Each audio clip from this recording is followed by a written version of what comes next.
Não é à toa. Não é qualquer um que pode produzir um cântico novo. Não tem como qualquer pessoa produzir um cântico novo.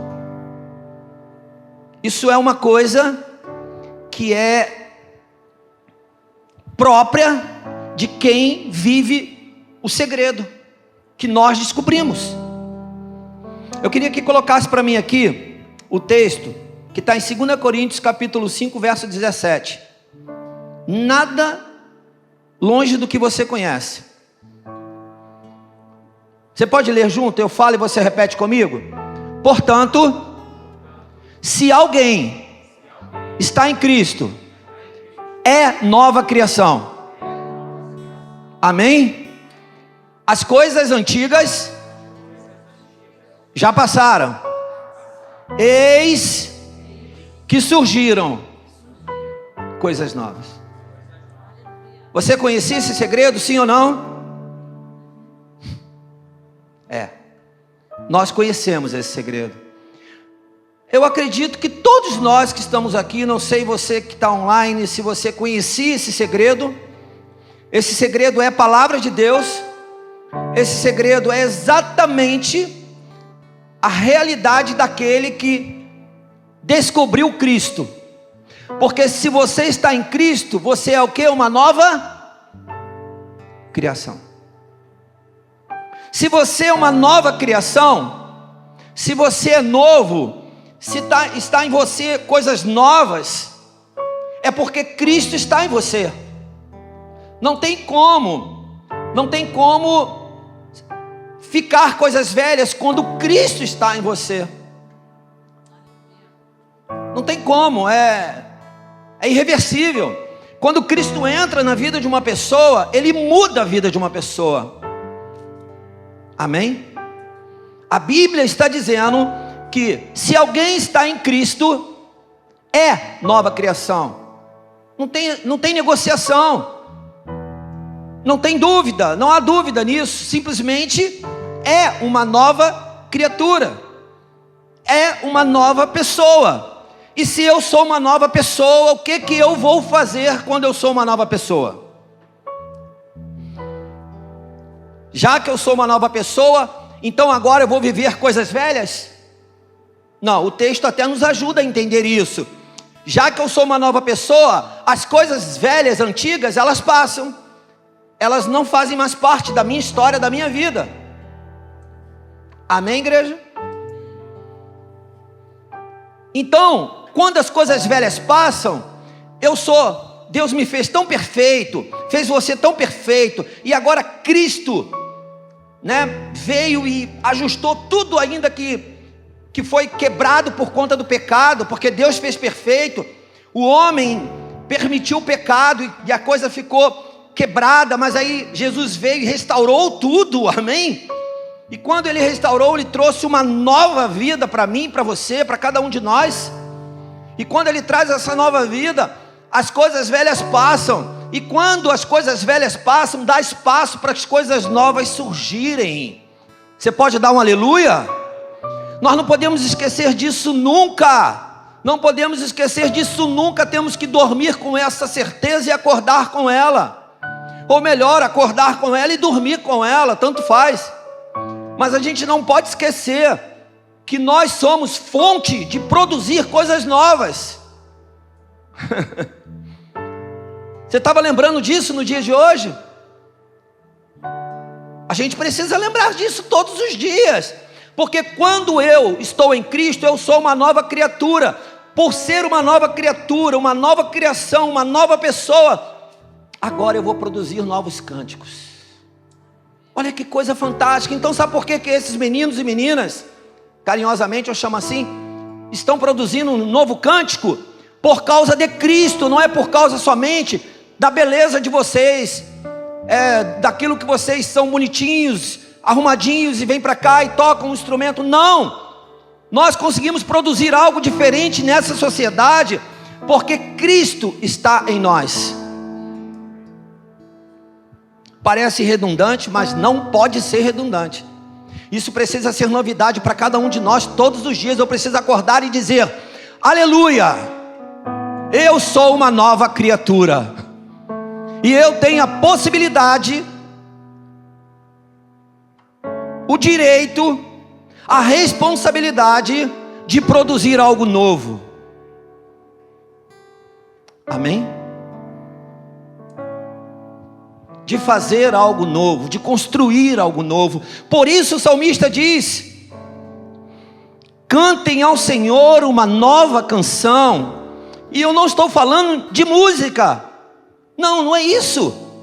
Vai além de uma música, porque se você deixar para expressar uma nova canção somente quando você vem na sala de oração, nós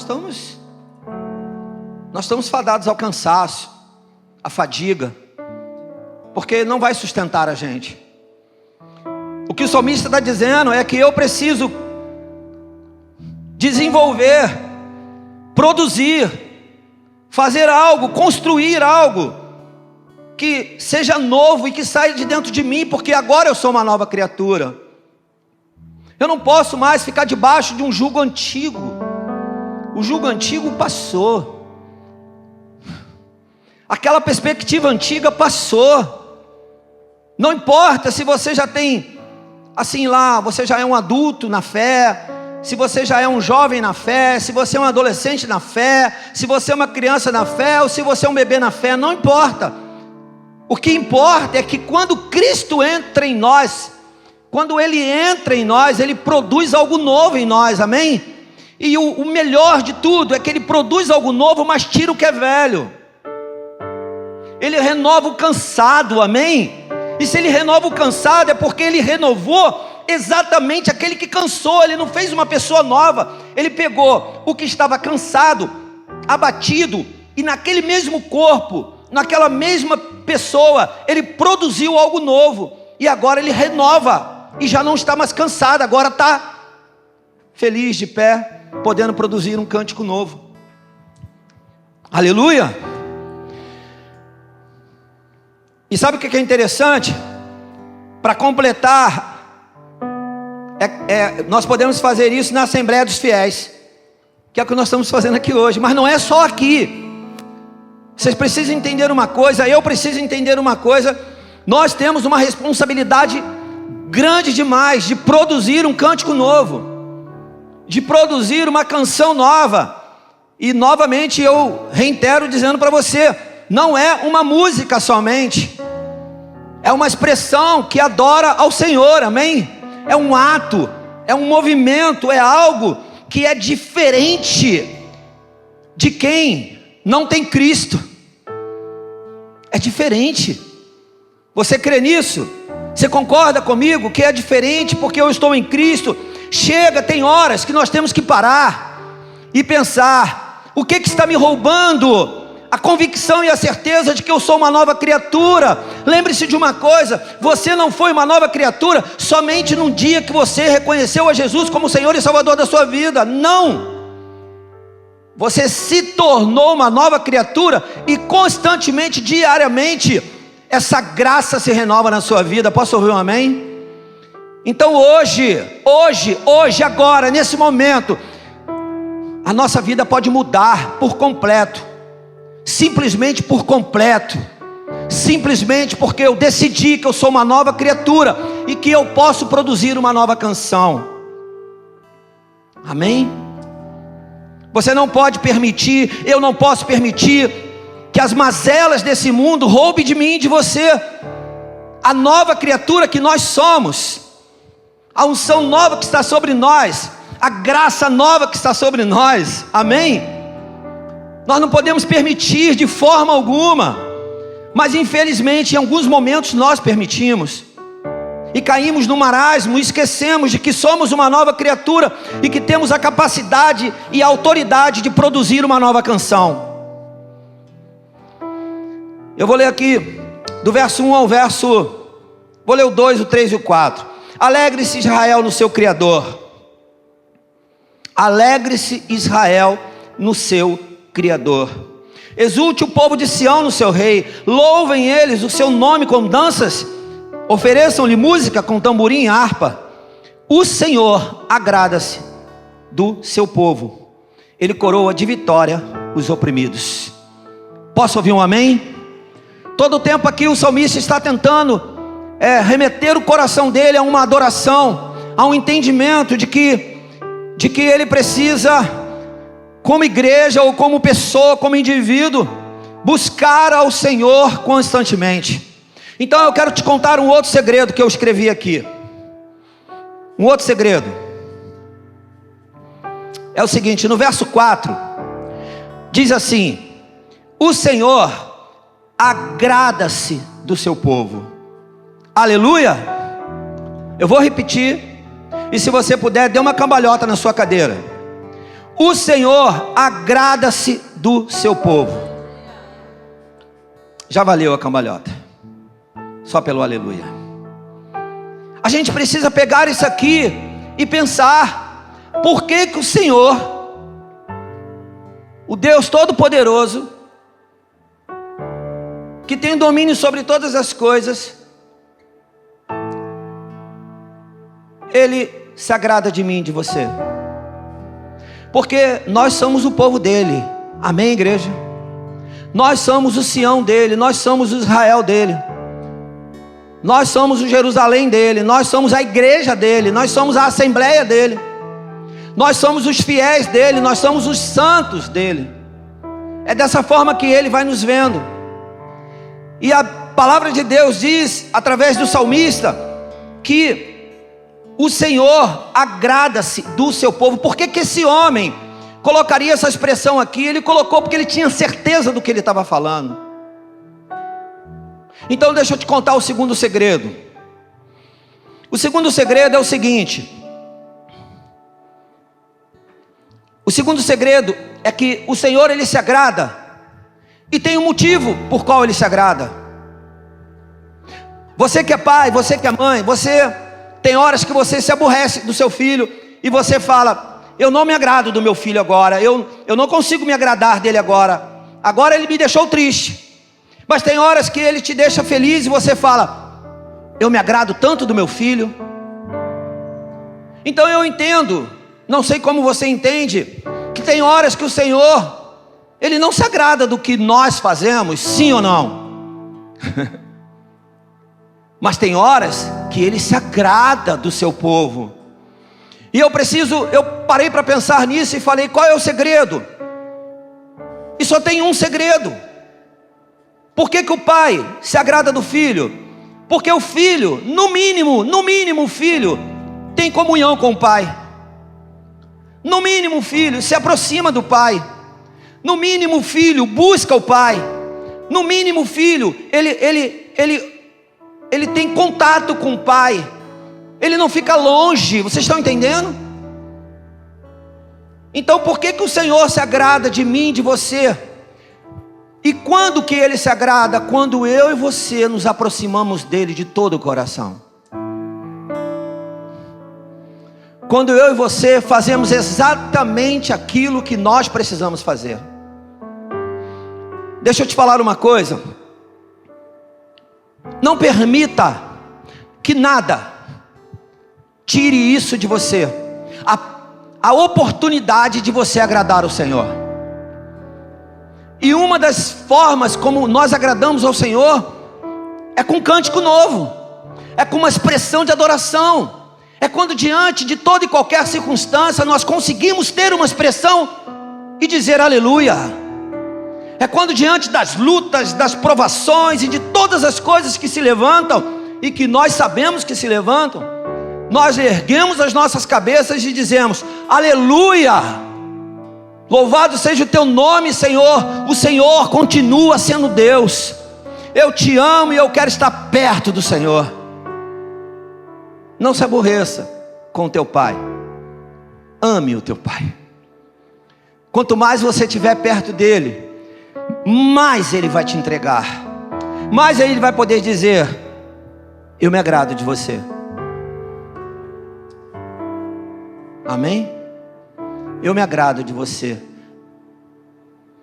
Parece simples e às vezes parece difícil, mas vamos entender que não é nem difícil nem simples. É uma decisão que eu e você tomamos. Eu não quero ficar longe do Senhor, amém? E eu preciso buscar os caminhos que me levam ao Senhor. Sabemos que Jesus é o caminho para chegar ao Pai, amém? Mas sabemos que Jesus nos ensinou uma série de questões que nos faz chegar a Ele, para chegar ao Pai. Então eu quero aproveitar nessa noite e sinceramente te dar o parabéns. Te dar o parabéns, te honrar, porque você se esforçou e você está na presença do Senhor agora.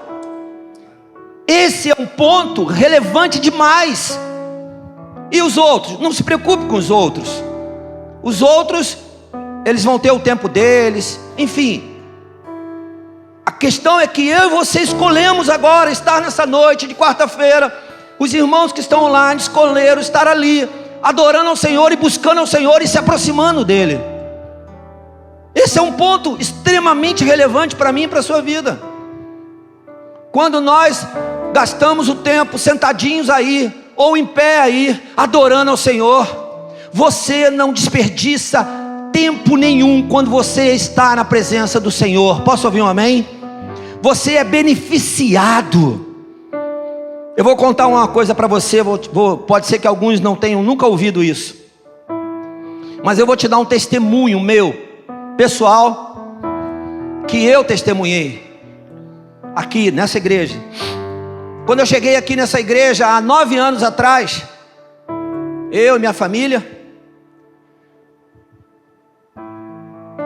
meados de julho para agosto, fixamos raiz aqui entre julho e agosto de 2013.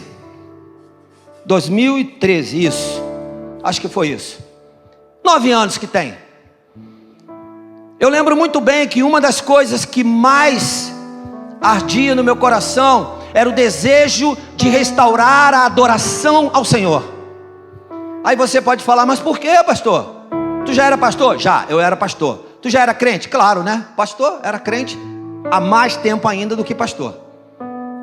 Há muitos anos cristão. Alguns anos já pastor. Só que eu sentava ali mesmo, nesse cantinho aqui, ó. E eu, antes de assumir aqui a função de pastor auxiliar, que foi lá para o mês de abril do ano seguinte, nós ficamos aqui sentadinhos durante alguns meses, tendo o nosso coração restaurado.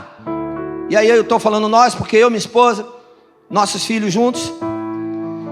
E eu dizia para Deus, Senhor, restaura a adoração no meu coração, porque ela se perdeu, Senhor. Eu falava isso para Deus. Ela se perdeu, e eu sabia por que ela tinha se perdido. Ela tinha se perdido porque eu deixei que os processos, eu deixei que as coisitas e as coisas externas fossem maiores. Eu deixei que as coisas de pastor fossem maiores do que as coisas de um adorador. E eu cheguei aqui quebrado, mas quebrado por quê? Quebrado porque na verdade o coração de adorador tinha se perdido. O que tinha era o pastor que sabia lidar com processos, e sabia lidar com muitos processos. Inclusive muitas vezes no culto, não aqui, mas no culto, eu tratava mais de processo do que de adoração, do que de um tempo de adoração ao meu Deus, que eu amo tanto. E ali é o que eu mais pedi ao Senhor, até que aquilo foi acontecendo. O processo de restauração foi acontecendo, e ele foi acontecendo, e ele foi acontecendo. E eu lembro que eu cheguei num ponto aonde eu dançava, eu pulava, eu sacudia, eu fazia, não estava nem aí para quem estava me olhando. Eu lembro muito bem que uma vez, conversando com os irmãos, o irmão brincando comigo, pastor, tiramos uma foto de você ali dançando e pulando ali na frente ali. Eu falei, maravilha, guarda ela de lembrança, porque eu nunca mais quero perder esse estilo de vida. É tão fácil os processos roubar da gente o coração de adorador. O segredo é você buscar ao Senhor. Processos nós vamos ter que fazer a vida toda. O que nós não podemos deixar é que eles sejam maiores do que o nosso coração de adorador. Posso ouvir um amém? Isso serve para tudo. Eu dei o meu testemunho, mas você precisa também olhar para a sua vida e saber se os processos eles não tomaram o lugar do teu coração de adorador. Por que eu afirmo isso? Porque a Bíblia diz que nós fomos feitos para adorar ao Senhor. Amém? Só para isso. O resto é consequência, o resto é processo. Mas eles não podem ser maior. Lembra daquele texto que todo mundo conhece? Buscar o Senhor em primeiro lugar e a sua justiça. Lembra dele? É isso aí. É porque muitas vezes nós colocamos os processos na frente e deixamos que eles se tornem maiores. E muitas vezes nos achamos importantes. Quem disse para você que eu não me sentia importante? Que eu não me sentia útil? Que eu não me sentia um servo do Senhor? Só que eu posso ser um servo que estou servindo aos processos e não ao Senhor. E isso vai roubando o nosso coração. Entendeu? O salmista, quando ele traz essa expressão de louvor e adoração aqui ao Senhor, eu acho que ele fala exatamente isso. Então nós precisamos parar e pensar um pouco o que rouba o nosso coração. Pode não ser muitas coisas não, queridos, queridas, pode não ser muitas coisas, podem ser coisas mínimas.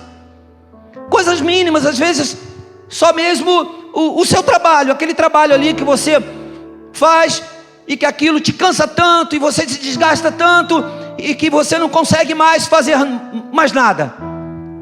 E quando você vê, você vem aqui na igreja e você chega aqui, você está prostrado e você levanta a mão, você não consegue. Aí você está sempre triste, sempre abatido. O texto aqui, ele fala assim, ó, verso 5. E eu quero ir para a parte final, daqui para a parte final, para a gente poder entender todo o contexto do que o salmista queria dizer. Ele diz assim, o verso 4, eu falei para vocês, eu vou concluir. O Senhor agrada-se do seu povo, Ele coroa, presta atenção nisso, Ele coroa de vitória os oprimidos. Amém? Ele coroa de vitória o cansado, o abatido. Ele pega e coroa de vitória. E aí o verso 5, o salmista diz o seguinte, presta atenção: regozijem-se os seus fiéis nessa glória. Que glória? Regozijem-se os seus fiéis nessa glória. Sabe qual é a glória? É a vitória. Tudo que Deus quer é que eu e você sejamos vitoriosos, amém? Tudo que Ele quer é que a gente dê brado de vitória constantemente. Sabe por quê? Porque quando eu me torno vitorioso, eu automaticamente glorifico ao Senhor, amém? Então a vitória precisa fazer parte da minha e da sua vida, porque ela aponta para o Senhor. A vitória do justo, a vitória do justo, daquele que foi justificado pelo sangue do Cordeiro. Só que tem um segredinho aqui também. O salmista diz o seguinte: regozijem-se. E nós sabemos que se regozijar é expressar uma alegria que está dentro de nós. Mas será que nós temos feito isso? Ou será que os processos roubaram de nós a expressão de alegria que nós podemos ter? Neemias, capítulo 8, verso 9 e 10, é a continuação de um texto no qual Esdras foi convocado para ler o livro da lei ao povo. O povo estava sendo restaurado, voltando do cativeiro. E muitas vezes o cativeiro faz a gente esquecer a lei, faz a gente esquecer a palavra. Então Neemias, o governador, Esdras e o sacerdote, escriba e os levitas estavam instruindo o povo, disseram a todos: este dia é consagrado ao Senhor. Este dia é consagrado ao Senhor, o nosso Deus. Nada de tristeza e de choro, pois todo o povo estava chorando enquanto ouvia as palavras da lei. E aí no verso 10, e Neemias acrescentou: podem sair e comam e bebam do melhor que tiverem, e repartam com os que nada têm preparado. Este dia é consagrado ao nosso Senhor. Posso ouvir um amém, igreja? Este dia aqui, este dia é consagrado ao Senhor. Na medida que nós consagramos o nosso dia ao Senhor, o Senhor vai nos restaurando, amém? Eu consagro o meu dia, o Senhor me restaura. Eu consagro o meu dia, o Senhor me restaura. E quando Ele me restaura por completo. Se há tristeza, agora virá alegria, amém? E por que restauração? Porque há dentro de mim uma alegria que foi colocada pelo Senhor, que o pecado rouba, que o diabo passa o tempo todo ao derredor tentando roubar de mim, de você. Restauração é restaurar aquilo que o Senhor já colocou. Só que eu preciso consagrar diariamente ao Senhor. E aí ele termina dizendo: não se entristeçam. E essa parte final você deve conhecer, provavelmente numa outra versão, que é normalmente o que a gente repete muito.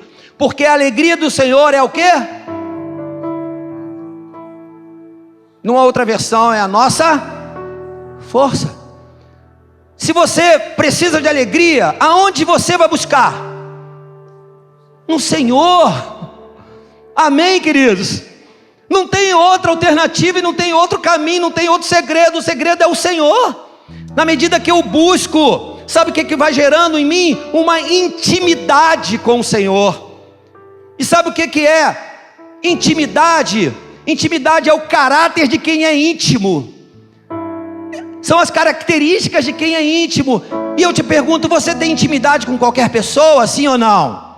Não tem. Você abre o teu coração e fala das tuas coisas com qualquer pessoa? Não. Você vai na casa de qualquer pessoa e abre a geladeira de qualquer pessoa? Não. Íntimo é aquele que a conversa é diferente, que o coração é liberado de uma forma diferente, que a entrega é diferente. Posso ouvir um amém? Na medida que você vai se tornando íntimo do Senhor, você vai conhecendo quem é o Senhor. Eu vou arriscar dizer que o Senhor vai conhecendo quem nós somos, apesar dele conhecer quem nós somos. Mas naquele relacionamento de um conhecer ao outro, eu me torno íntimo porque eu me relaciono, porque eu estou junto. E quando eu estou junto, a Bíblia diz que o Senhor, Ele tem uma alegria que me fortalece. E quando a alegria do Senhor entra no meu coração, ou é restaurada no meu coração, não tenha dúvida de uma coisa. Não tenha dúvida de uma coisa. Você nunca será roubado na sua adoração. Nunca. Guarde isso no teu coração. Nunca a adoração será roubada de você. Porque a alegria do Senhor, ela lança fora qualquer tentativa do inimigo, qualquer tentativa de tristeza, amém?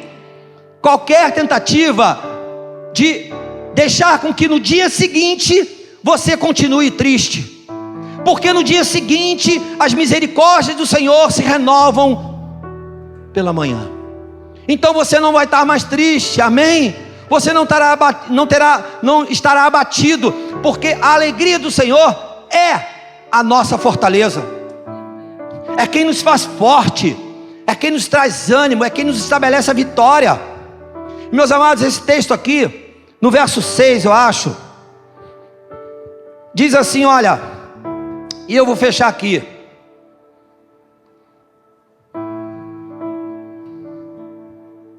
Mas antes, deixa eu te chamar a atenção para uma coisa aqui que eu achei muito interessante. Regozijem-se os seus fiéis nessa glória, e em seu leito cante alegremente. Leito é um lugar muito íntimo, não é verdade? Leito é um lugar de descanso, é um lugar de prazer. Leito não pode ser um lugar de briga. Quando a gente vê essa palavra leito, eu me remeto ao meu lar, ao meu lugar de intimidade, de descanso, de eu poder ser quem eu sou. Só que o salmista diz que ali precisa haver alegria, precisa haver cânticos de alegria. Amém, igreja? Restaure o lugar do seu leito. Lá precisa ser lugar de cântico de alegria. Lá não é lugar de falar de processos. Lá é lugar de se divertir. Posso ouvir um amém? E para a gente encerrar, o verso 6 diz assim: altos louvores estejam em seus lábios. O que seria altos louvores? Uma expressão que o salmista trouxe certamente para destacar. Quando você adora, e essa adoração chega no coração do Senhor, amém? Mas o que seria altos louvores? Vamos entender que é muito mais uma expressão sua, de todo o coração, do que aquilo que o Senhor está recebendo, porque Ele vai receber se for de coração. Mas olha a segunda parte: e uma espada de 2 gumes em suas mãos. Você quer estar forte? Você quer ser fortalecido diariamente? Você quer viver continuamente forte para vencer o inimigo? Para vencer toda dificuldade que se levanta muitas vezes para roubar de você o adorador que você é? Existem 2 armas poderosas em Deus. Uma é a adoração e a outra é a sua palavra. Eu acho que é o que ele está falando aqui. Altos louvores estejam em seus lábios, e uma espada de 2 gumes em suas mãos. A referência de uma espada de 2 gumes é a palavra de Deus. Se você tem a palavra e você tem a adoração, o diabo tem que ir embora. O inimigo, vamos usar um termo que a gente ouve de vez em quando, ele tem que bater em retirada. Ele tem que recuar. Ele tem que ficar no lugar dele. Agora, deixa eu te falar uma coisa. Eu até escrevi aqui. Eu escrevi aqui assim, ó: a luta para manter a alegria precisa ser constante. Então tem que buscar o Senhor intimamente. Porque a luta para te roubar é constante. Se nós não buscamos a palavra e não proclamamos a adoração ao Senhor, eu quero te dar uma notícia: o diabo continua fazendo o que ele tem que fazer, e ele vai continuar fazendo até tentar te parar. Mas se você estiver armado da adoração e da palavra, ele tem que bater em retirada, amém? Se o que prevalece na sua vida é a expressão de adoração e não os processos, ele tem que ir embora. E acabou. Ele não tem poder sobre a sua vida. Olha o que diz o verso 7, 8 e 9. Altos louvores estejam em seus lábios e uma espada de 2 gumes em suas mãos. Para quê? Para impor vinganças às nações e trazer castigo aos povos. Para prender os seus reis com grilhões e seus nobres com algemas de ferro. Para executar a sentença escrita contra eles. Esta é a glória de todos os seus fiéis. Amém? Quando você está forjado pela palavra e pela adoração, o inimigo tem que cair. O texto diz: para impor vingança às nações, trazer castigo aos povos, para prender os seus reis com grilhões, seus nobres com algemas de ferro, para executar a sentença escrita. O Senhor tem prazer na sua vida, sabe por quê? Porque quando você está na presença dele, você se torna um vitorioso, uma vitoriosa. E quando você se torna um vitorioso e uma vitoriosa, toda a expressão de adoração chega ao Senhor. E quando essa expressão de adoração chega ao Senhor, o diabo já foi embora. Ele já foi embora. Ele já pegou a estrada dele e se mandou. E os fiéis receberão a glória. Que sou eu e você. Amém, irmão?